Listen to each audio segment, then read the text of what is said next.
Hello there, it's me, Teacher Mike from Phuket PALS. Welcome back to another video in which I'm going to take you through 20 questions of a GED social studies test. Now, it's not exactly the same as you'll get in the real test. And, you should always try things out with the GED Ready test, which you can buy through GED.com if you want to get a real computerized version of what the test feels like and what to expect. It's the only official resources there are.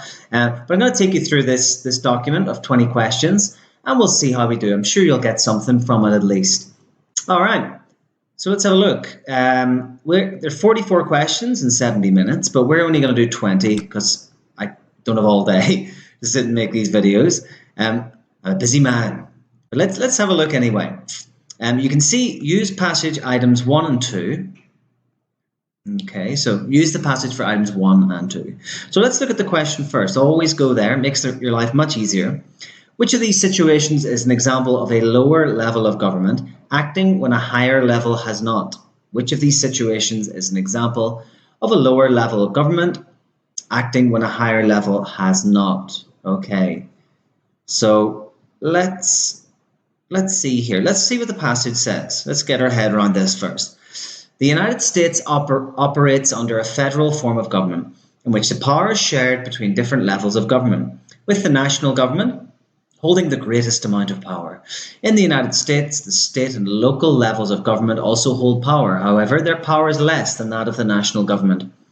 The federal or national government has power over issues that affect the entire country. States have power over local issues. Some powers, such as collecting taxes, are shared.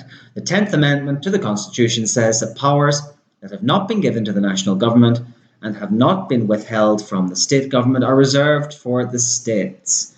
Local and state governments are also able to act if a higher level has not done so. Okay, so it's just this passage is just basically explaining, in simplistic terms, how federal government works. Okay. I always tell my students to think of federal government like a wedding cake. Okay, and wedding cake shapes up like this. At the very top, you have the federal government, and then each tier goes down, and it's a kind of a shape tier. So at the top, you have the federal government or the national government. Then below that, you're going to have the state level, and then as you go down, you're getting into local level government and all of that. But I'm not going to get into too much detail in this video about all the different parts of that, because we'll be here all day, and you really need to all you need to do is type in different parts of federal government into YouTube, and you might even get one of our school's videos for that. Let's look at the question. Which of these situations is an example of the lower level of government acting when a higher level has not? Okay, so let's see. President Abraham Lincoln's Emancipation Proclamation freed the slaves in southern states. Well, President Abraham Lincoln is part of the executive, which is part of the federal government. So this is not the lower level government acting. B, the Constitution of the United States limits the amount of power held by the government. Well, that's nothing to do with the lower level of government acting. Okay. C, following the ratification of the 26th Amendment, 18-year-olds in the United States were allowed to vote. Well, again, that's nothing to do with lower level government acting when the higher level of government has not. The answer must be D here. Women in Wyoming were allowed to vote before this right was given by the 19th Amendment to the Constitution. So the answer is indeed D, because, as you can see, in Wyoming, women were given the right to vote before it became law at a federal level. Therefore, the lower level of government, as in Wyoming, their state government, it acted when the federal government had not yet made voting for women legal. So the answer is indeed D. Okay. 2. Under federalism, which power belongs only to the national government? Okay, which power belongs only to the national government? Assessing and collecting taxes, setting up an army and a navy, regulating trade within a state, establishing a local school system. Well, assessing and collecting taxes, this is not only done at federal level, but it can be done at more local levels as well. Setting up an army and a navy, well, that's definitely federal level, isn't it? That's about national security. C, regulating trade within a state, well, it's about trade within a state, so it's nothing to do with the federal level. Establishing a local school system, well, Again, it's a local issue. So it has to be B here, setting up an army and a navy. Okay, because a local government or a state government is not going to have anything to do with setting up a national army or a navy. So yeah, this is a federal issue. This is a national government issue. So the answer is indeed B. Okay, moving on. As I want to move quite quickly through these so we're not here all day. Use the passage and the map for items 3 and 4. Okay, here's the passage and here's our lovely map. Let's look at the question first. Based on the data in the map, which type of government was predominant in North and South America at the end of the 20th century? So the key word here is predominant, just means most, not kind of most popular, or it would be the type of government that dominated, that there were more of this type of government than any other. So the end of the 20th century, let's just see, in North and South America. Okay, so here we are over here, North and South America. So which government was predominant? Okay, and we can see there that, okay, traditional monarchy, there's none of those. Authoritarian or totalitarian regimes, you got a little bit here, and that's about it. Partial democracy, got a little bit here. It's in Mexico. And then, so it's democracy. Yeah, you get democracy up in Canada, in the US, down here in Brazil, etc., etc. Okay, so the answer is definitely democracy for that one. So C. 4. What inference can be drawn based on the passage and the map?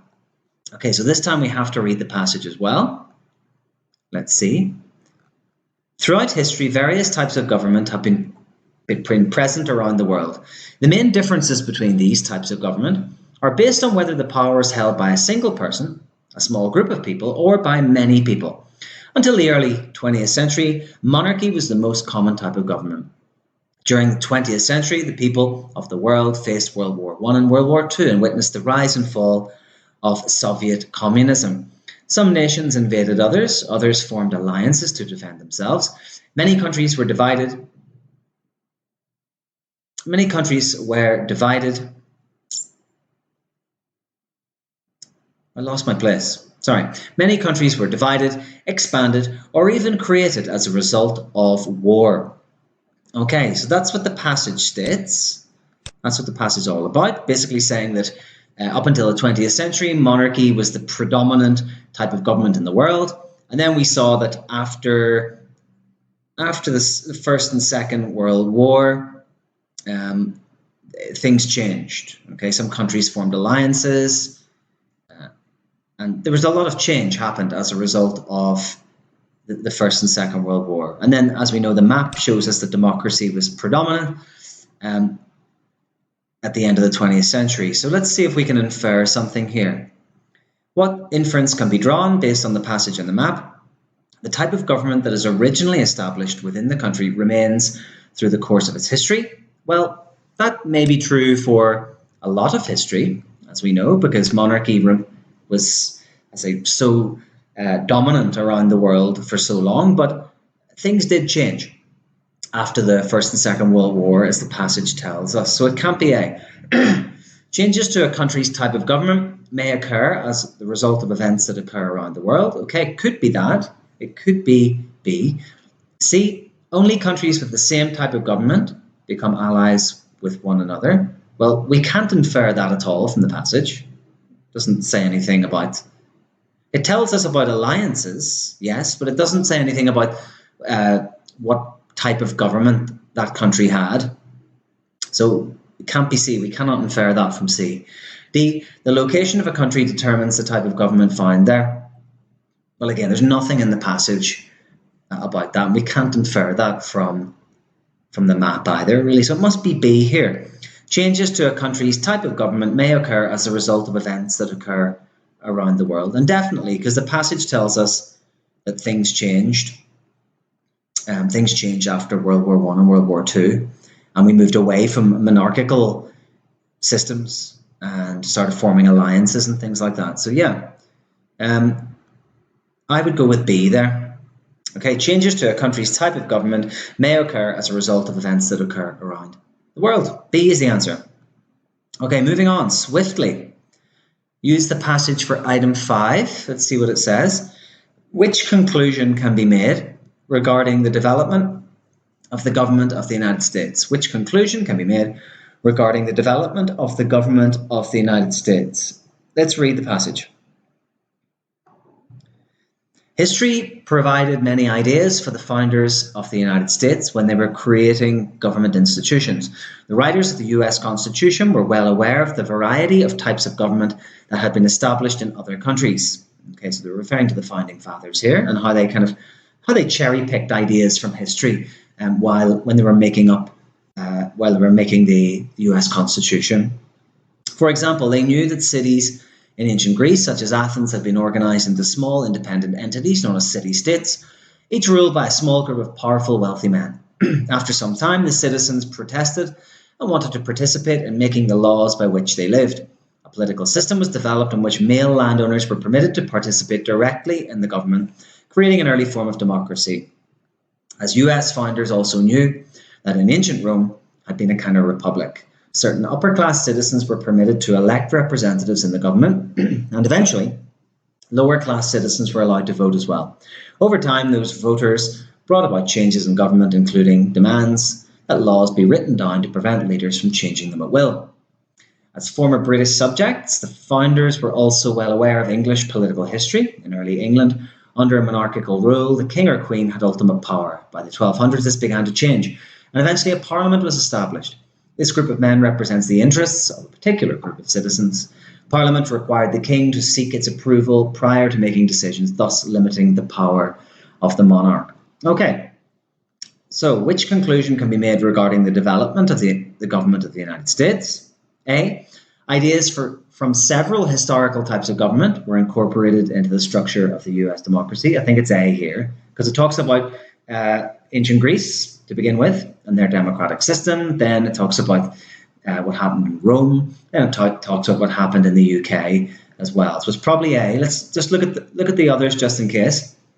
The founding fathers modeled the US government after a single successful historical type of government. Not so, because we know it's multiple different types of government they based their ideas on.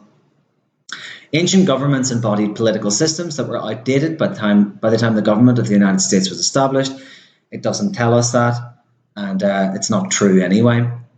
The early leaders of the United States looked to ancient governments as an example of how not to create. No, they looked to them for ideas of how to create the new US government. So it is A there. Okay, ideas from several historical types of government were incorporated into the structure of the US democracy. And in the reading, it tells us to say about ancient Greece, about Rome, and about the UK. Okay, moving on. Use the passage for item 6. Okay, look at the question first. For each of the responsibilities below, indicate the correct column of the chart where it belongs. Okay, so this would be in the real test, you'd have to move these in. So you'd click on them and then move them into the correct box.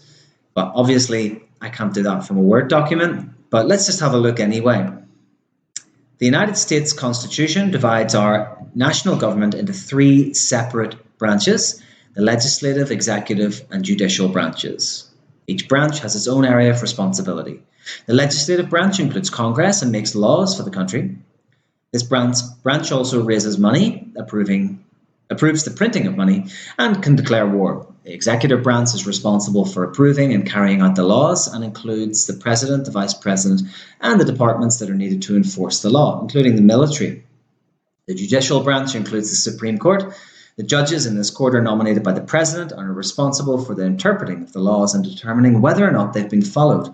This division of powers prevents any one part of the government from dominating another. Okay, so that's basically just what separation of powers is all about, and the 3 different sections of the federal government. So let's have a look here at what they want. So legislative branch, which as we know is also called Congress, okay, Congress will be collecting taxes in total.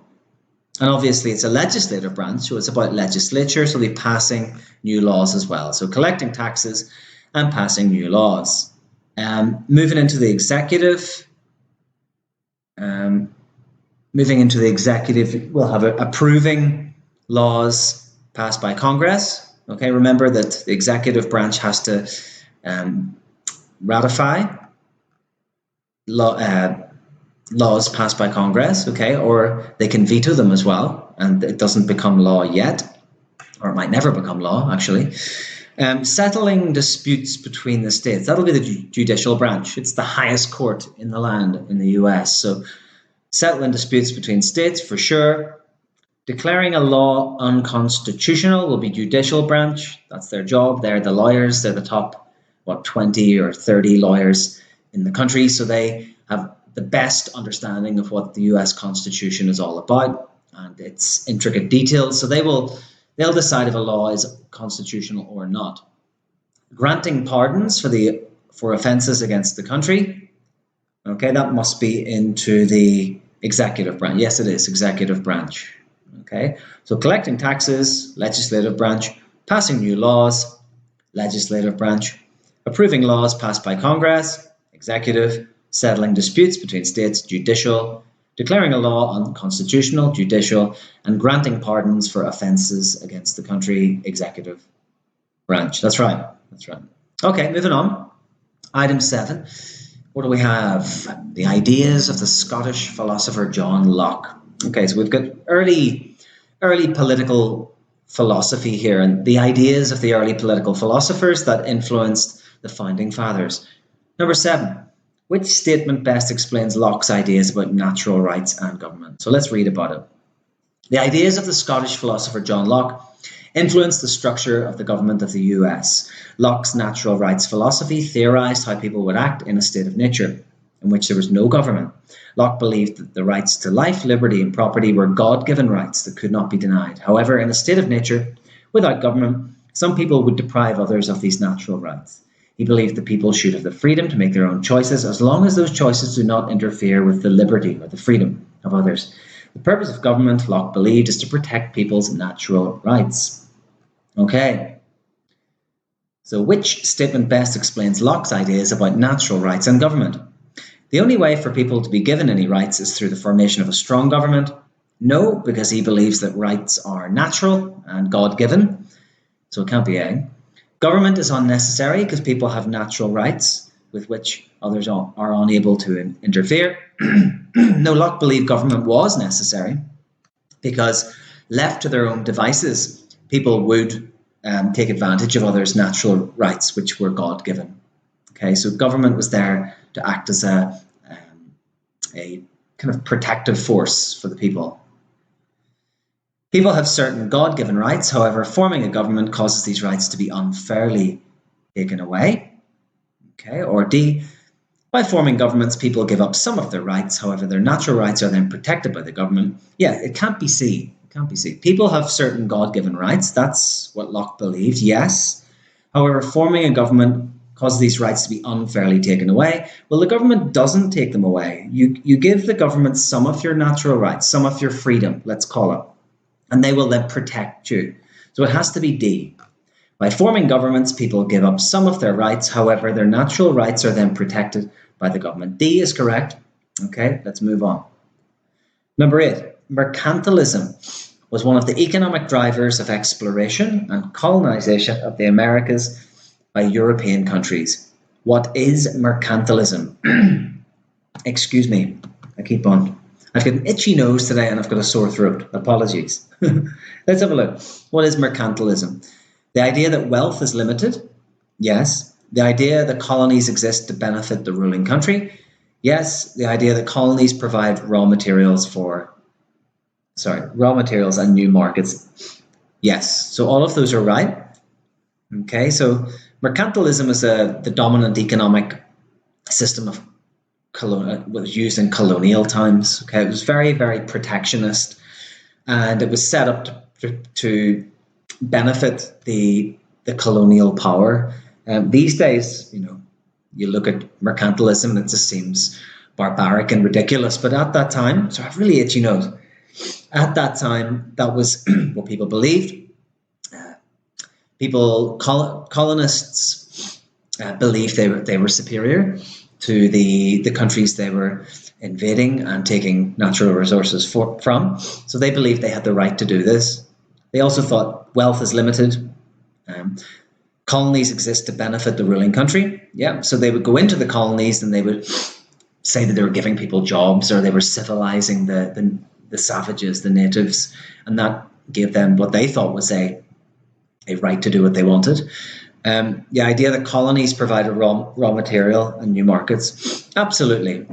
Pick your colonial power and what they did, what the British did in India and in former Burma.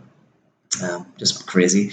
I've read the British actually stripped about 80% of teak wood out of Burma, which is now Myanmar, during their time there. So yeah, hugely lucrative business for the colonial aggressors. And yeah, mercantilism is all of the above there.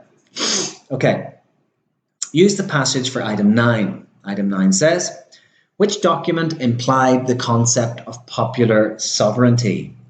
Okay, so which document implied the concept of popular sovereignty? Popular sovereignty, one of the principles upon which the Constitution of the United States was built, is a political theory under which government is created by the will of the people. According to this principle, people have the right to make political decisions for themselves. Okay, so which document applied the concept of popular sovereignty? Let's have a look. The Taft-Hartley Act of 1947 prohibited certain types of strikes by unionized workers. It's not really relevant, is it? B, the 22nd Amendment states that the President of the United States may not be elected more than twice. It's not relevant again. C, the Kansas-Nebraska Act of 1854 allowed each new U.S. territory to determine whether or not slavery would be permitted within its borders. Okay, we're getting closer. And the Townshend Acts created in 1767 taxed items imported by the colonies. It's not really relevant again. Okay, so the answer here must be C, because it's about the people determining whether slavery or not would be permitted. And that's what popular sovereignty is all about.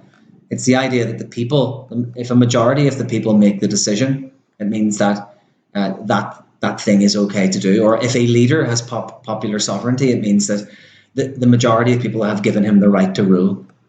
So C is the correct answer there. Moving on. Number 10, fill in the blank.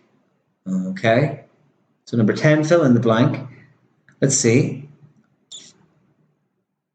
According to the passage, if a government wants to take possession of a citizen's private property, what must it offer? So let's see. No person shall be held to answer for a capital or otherwise infamous crime, unless on a presentiment or an indictment of a grand jury, except in cases arising in land or naval forces, or in the militia, when in actual service, in time of war or public danger. Nor shall any person be subject for the same offence to be twice put in jeopardy of life or limb, nor shall be compelled in any criminal case to be a witness against himself, nor be deprived of life, liberty, and property without due process of the law, nor shall private property be taken for public use without just compensation.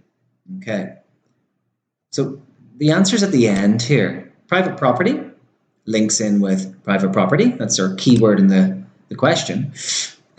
According to the passage, if the government wants to take possession of a citizen's private property, what must it offer?